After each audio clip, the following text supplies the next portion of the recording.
संगमनेरमध्ये एसटीच्या अर्ध्या तिकिटांसाठी महिलांची आर्थिक लूट. एनसीएमसी कार्डच्या नावाखाली 300 रुपयांची वसुली. एसटीचे एनसीएमसी स्मार्ट कार्ड काढण्यासाठी तुम्ही किंवा तुमच्या घरातील कोणी जाणार असाल तर हा व्हिडिओ तुमच्यासाठीच आहे. कारण 191 रुपयांच्या कार्डसाठी काही ठिकाणी तब्बल 300 रुपये आकारले जात असल्याचा प्रकार समोर आला आहे. संगमनेर तालुक्यातील घारगाव येथे आयोजित करण्यात आलेल्या एनसीएमसी कार्ड नोंदणी शिबिरात काही एजंट महिलांकडून आणि विद्यार्थिनींकडून 300 रुपये घेत असल्याचा आरोप करण्यात आला आहे. जागरूक नागरिकांनी याबाबत प्रश्न उपस्थित केल्यानंतर हा प्रकार उघडकीस आला. एसटी महामंडळाच्या नियमानुसार एनसीएमसी स्मार्ट कार्डचे अधिकृत शुल्क जीएसटी सह 191 रुपये इतकेच आहे.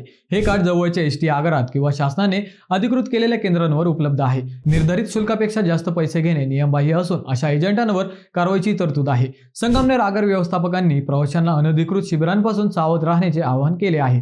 जर कोणाकडून जास्त पैसे घेतले असतील तर तक्रार दाखल करण्यास सांगितले आहे. त्यामुळे एनसीएमसी कार्ड काढताना अधिकृत केंद्राची खात्री करा, निश्चित शुल्कच भरा आणि कोणत्याही प्रकारच्या आर्थिक फसवणुकीपासून स्वतःचे संरक्षण करा.